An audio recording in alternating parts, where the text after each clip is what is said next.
ਸਤਿ ਸ਼੍ਰੀ ਅਕਾਲ, ਤੁਸੀਂ ਵੇਖ ਰਹੇ ਹੋ ਦੈਨਿਕ ਸਵੇਰਾ ਟੀਵੀ। ਮੈਂ ਹਾਂ ਨੀਰੂ ਬਿਜਲਵਾਨ। ਸਾਡੇ ਨਾਲ 24 ਸਾਲਾਂ ਦੀ ਮਹਿਕ ਹੈ। ਇਸਨੇ ਹਰਿਆਣਾ ਜੁਡੀਸ਼ਰੀ ਦਾ ਜੋ ਐਗਜ਼ਾਮ ਹੈ ਕ੍ਰੈਕ ਕੀਤਾ है। ਮਹਿਕ, ਸਭ ਤੋਂ ਪਹਿਲਾਂ ਤਾਂ ਕੰਗ੍ਰੈਚੁਲੇਸ਼ਨਸ। ਤੇ ਕਿਵੇਂ ਦਾ ਮਹਿਸੂਸ ਹੋ ਰਿਹਾ? बहुत एक्साइटेड फील हो रहा है और कुछ अनबिलीवेबल भी लग रहा है कि हाँ मैंने इस एज में ये चीज़ अचीव कर ली है। बाकी मोस्टली बहुत एक्साइटमेंट है, बहुत खुशी है, घर वालों को बहुत खुशी है। ਅੱਛਾ, ਘਰ ਦੇ ਵਿਚਕਾਰ ਅਗਰ ਪੇਰੈਂट्स ਦੇ ਦਾ ਪੁੱਛੀਏ ਤਾਂ ਕੀ ਕਰਦੇ ਨੇ? तो मैं जॉइंट फैमिली में रहती हूँ। बाकी मेरे सारे ऑलमोस्ट सारे फैमिली मेम्बर्स गवर्नमेंट जॉब में हैं एंड सिर्फ मेरे फादर हैं जो लीगल फील्ड में हैं। तो उन्होंने 23 इयर्स डिस्ट्रिक्ट कोर्ट में ही चंडीगढ़ में प्रैक्टिस करी, साथ साथ वो जुडिशरी की तैयारी भी कर रहे थे एंड उनका बिहार हायर जुडिशल सर्विसेज में सिलेक्शन हुआ है and he is additional district and session जज वहाँ ਅੱਛਾ, पे। ਇਹ ਹੁੰਦਾ ਕਿ ਆਮ ਤੌਰ ਤੇ ਅਮੂਮਨ ਇੱਕ ਸਮਾਂ ਸੀਗਾ, ਕਹਿੰਦੇ ਸੀ ਕਿ ਔਰਤਾਂ ਨੂੰ ਜੇ ਹੈ ਅਗਰ ਲੀਗਲ ਫੀਲਡ ਦੇ ਵਿਚਕਾਰ ਹੋਵੇ ਜਾਂ ਪੁਲਿਸ ਉਸ ਦੇ ਵਿਚਕਾਰ ਹੁਣ ਤਾਂ ਕੁੜੀਆਂ ਦੇ ਵਿਆਹ ਨੂੰ ਜਾਂ ਰਿਸ਼ਤੇ ਨੂੰ ਲੈ ਕੇ ਬੜੀ ਚਰਚਾਵਾਂ ਹੁੰਦੀ ਸੀ। ਕਹਿੰਦੇ ਸੀ ਯਾਰ ਇਸ ਫੀਲਡ ਦੇ ਵਿਚਕਾਰ ਜਾ ਰਹੀ ਕੁੜੀ ਨਾ ਬਹੁਤ ਜ਼ਿਆਦਾ ਤੇਜ਼ ਹੋਏਗੀ, ਤਰਾਰ ਹੋਵੇਗੀ। मुझे ऐसा नहीं लगता कि अब ऐसी कोई भी नोशन है, बिकॉज़ मैंने जब रिज़ल्ट खोल के देखा तो मैंने देखा मेजॉरिटी लड़कियां पास हुई हैं। टॉप 4 जो हैं हमारे, जो जिन्होंने टॉप करा है इस एग्ज़ामिनेशन में, सारी लड़कियां हैं। तो मुझे लगता है कि धीरे धीरे ये जो सोसाइटी की नोशन है वो चेंज होती जा रही है और इनफैक्ट लड़कियों को ज़्यादा पुश करा जा रहा है कि ऐसी जॉब्स में वो आगे निकले। और मुझे भी मेरे पेरेंट्स ने बहुत सपोर्ट किया। उनको पता था कि शुरू से ही मेरा यही ड्रीम रहा है कि मुझे जज बनना है, जुडिशरी में जाना है। तो उन्होंने भी बहुत सपोर्ट किया, मेंटर्स ने भी सपोर्ट किया। तो जितना सपोर्ट मुझे मिला है तो मुझे कभी ऐसा फील नहीं हुआ कि एक लड़की होने के कारण कि मुझे कोई भी चीज़ में डिसएडवांटेज रहेगी। ਨਾਲ ਦੇ ਜੇ ਆਪਣੇ ਦੋਸਤ ਹੈਗੇ, ਸਾਥੀ ਹੈਗੇ ਆ, ਉਹ ਵੱਖ-ਵੱਖ ਫੀਲਡ ਦੇ ਵਿਚਕਾਰ ਹੋਣਗੇ, ਉਹਨਾਂ ਨੇ ਜਦ ਸੁਣਿਆ ਕਿ ਤੁਸੀਂ ਹੁਣੇ 24 ਸਾਲਾਂ ਦੀ ਉਮਰ 'ਚ ਜੱਜ ਬਣ ਗਏ, ਕੀ रिएक्शन सी? सब पहले तो बहुत ज़्यादा हैरान हो जाता है क्योंकि किसी को पता नहीं है कि आप इस एज में भी जज बन सकते हैं। तो सबसे पहला रिएक्शन तो हैरानी वाला रिएक्शन ही होता है। देन सब जो अच्छे दोस्त हैं वो आपके लिए खुश होते हैं कि आपने इतनी तरक्की कर ली है इतनी छोटी एज में। एंड मुझे लगता है कि उनको भी इस चीज़ से मोटिवेशन मिलती है क्योंकि कई फ्रेंड्स जैसे आईएएस की तैयारी कर रहे हैं, कहीं जुडिशरी की तैयारी कर रहे हैं, तो उनको भी इस चीज़ से मोटिवेशन मिलती है कि हाँ इस एज में कि एज कोई बैरियर नहीं है और इस एज में भी सक्सेस पाया जा सकता है। ਅੱਛਾ, ਆਈਡਲ ਕਿਸ ਨੂੰ ਮੰਨਦੇ? ਕਿਉਂਕਿ ਜ਼ਿਆਦਾਤਰ ਆਪਾਂ ਕਹਿੰਦੇ ਨੇ ਕਿ ਜੋ ਵਧੀਆ ਰਾਹ ਤੇ ਤੁਰ ਪੈਂਦਾ ਬੱਚਾ ਨਾ, ਉਹ ਪਹਿਲੇ ਤੋਂ ਹੀ ਰਾਹ ਆਪਣੀ ਤੈਅ ਕਰਦਾ ਤੇ ਉਸ ਦਾ ਆਈਡਲ ਵੀ ਨਾ ਤੈਅ ਹੁੰਦਾ ਕਿ ਇਹ ਆਈਡਲ ਹੈ, ਇਸ ਦੀ ਰਾਹ ਤੇ ਚੱਲਣਾ ਹੈ।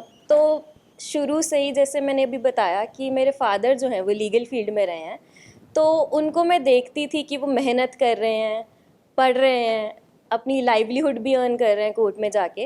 तो मेरे आइडल मेरे फादर ही रहे हैं शुरू से। बट इस जर्नी में काफ़ी लोगों ने मुझे और इंस्पायर करा है क्योंकि उनकी उनकी जर्नी देख के उनकी मोटिवेशन जो मुझे मिली है। तो मेरे मेंटर्स हैं, मनीष सर हैं, सुप्रिया मैम है। तो मैं ये कहना चाहूँगी कि मेरे फादर और मेरे सारे मेंटर्स ही मेरे आइडल हैं। ਅੱਛਾ, ਇਹਨਾਂ ਦੇ ਮੈਂਟੋਰ ਦੀ ਜੇ ਗੱਲ ਕੀਤੀ ਜਾਵੇ ਤਾਂ ਮਨੀਸ਼ ਜੀ, ਜੋ ਆਪ ਹੀ ਅਗਰ ਕਿਹਾ ਜਾਏ ਤਾਂ ਸਾਬਕਾ ਜੱਜ ਵੀ ਨੇ ਤੇ 11 ਮਹੀਨੇ ਹੋਏ ਨੇ ਅਕੈਡਮੀ ਚਲਾਉਂਦੇ ਨੂੰ। ਮਨੀਸ਼ ਜੀ ਸਾਡੇ ਨਾਲ ਇੱਥੇ ਮੌਜੂਦ ਨੇ। ਸਰ, ਹਜੇ 11 ਮਹੀਨੇ ਹੋਏ ਨੇ, ਤੁਸੀਂ ਆਪ ਸਾਬਕਾ ਜੱਜ ਹੋ, ਹੈ ਨਾ, ਤੇ 11 ਮਹੀਨੇ ਦੇ ਵਿਚਕਾਰ ਹੀ ਅਗਰ ਇੱਕ ਕੁੜੀ क्रैक करती है, कितनी कुछ मेहनत लगती है पूरे अगर क्लास की गल की जाए? देखिए, जो मेहनत होती है वो बच्चे की होती है। मेहनत जो उसका क्रेडिट है वो भी बच्चे को जाता है। एक टीचर का जो रोल होता है वो होता है बच्चे को मार्गदर्शन करना। बच्चा जो मिस्टेक, जैसे मैंने अपना, जब मैं जुडिशरी एस्पिरेंट था, मैंने बहुत बारी मेंस लिखा, 4 बारी मैं इंटरव्यू तक पहुंचा। उस टोटल जर्नी में मैंने बहुत मिस्टेक्स की, बट कोशिश अब यही है कि जितने बच्चों को भी मैं पढ़ा रहा हूँ वहाँ पे वो जो गलतियों से हम सीखते हैं, मैं बच्चों की गलतियाँ ना होने दूँ। उस जर्नी को शॉर्टकट तो नहीं किया जा सकता, शॉर्टकट नहीं है उसका कुछ, क्योंकि मेहनत बच्चे को करनी पड़ती है। कट शॉर्ट ज़रूर किया जा सकता है, वही मेरा प्रयास है। जो महक बच्चा है हमारा वो बहुत मेहनती है, उसने अपने आप को प्रूव किया। आने वाले टाइम में जितने हमारे पास बच्चे पढ़ रहे हैं बहुत डिज़र्विंग बच्चे हैं। कईयों को मैं देख पा रहा हूँ कि आने वाले टाइम में वो बहुत अच्छा करेंगे और मैं प्रे करता हूँ कि वो भी जज बनेंगे महक की तरह, और उनके लिए भी महक एक इंस्पिरेशन है। ਅੱਛਾ ਮਨੀਸ਼ ਜੀ, ਇੱਕ ਗੱਲ ਹੈ ਕਿਉਂਕਿ ਮੇਨਸ ਤੇ ਇੰਟਰਵਿਊ ਦੇ ਵਿਚਕਾਰ ਬਹੁਤ ਡਿਫਰੈਂਸ ਹੁੰਦਾ ਹੈ। ਇੱਕ ਪੈਨਲ ਬੈਠਦਾ, ਮੇਨਸ ਦਾ ਬੱਚਾ ਉਹਨੇ ਪੜ੍ਹਾਈ ਕੀਤੀ ਹੁੰਦੀ ਹੈ, ਲੇਕਿਨ ਜਦ ਇੰਟਰਵਿਊ ਦੀ ਬਾਤ ਪੈਨਲ ਦੇ ਸਾਹਮਣੇ ਜਦ ਆਉਂਦੇ ਕਿਉਂਕਿ ਤੁਹਾਡੇ ਇੱਥੇ ਦੇ ਕੁਝ ਬੱਚੇ ਪਿੱਛੇ ਰਹਿ ਗਏ, ਕੁਝ ਕੁਝ ਮਾਰਕਸ ਕਰਕੇ ਬੁਰਾ ਲੱਗ ਰਿਹਾ ਹੋਏਗਾ, ਲੇਕਿਨ ਇੰਟਰਵਿਊ ਦੇ ਵਿਚਕਾਰ ਅਜਿਹਾ ਕੀ ਹੁੰਦਾ ਉਸ 10 ਪੈਨਲ 'ਚ ਬੈਠਿਆ ਹੁੰਦਾ ਕਿ ਉਹ ਕਿਵੇਂ ਇੰਨੀ ਜਲਦੀ ਛੇਤੀ ਨੰਬਰ ਦੇ ਸਕਦੇ ਨੇ ਜਾਂ ਘਟਾ ਸਕਦੇ ਨੇ? देखिए, इंटरव्यू का ना बेसिकली कोई ट्रैक नहीं होता है। मैंने जब यहाँ पे बच्चों को इंटरव्यू के लिए ट्रेन किया, interview is just like a mind game. वहाँ पे आप अपनी नर्वसनेस को किस तरह से कंट्रोल करते हो, बेसिकली वो पर्सनैलिटी टेस्ट है। जो पैनल है वो आपकी पर्सनैलिटी जज कर रहा है कि आप किस तरह से कल को जस्टिस करोगे। आपके सामने बहुत सीनियर एडवोकेट्स आर्ग्यूमेंट्स करेंगे, आपकी एज अगर अभी छोटी है, एकदम से आप नर्वस तो नहीं हो जाओगे। तो ये चीज़ें वो जज करते हैं।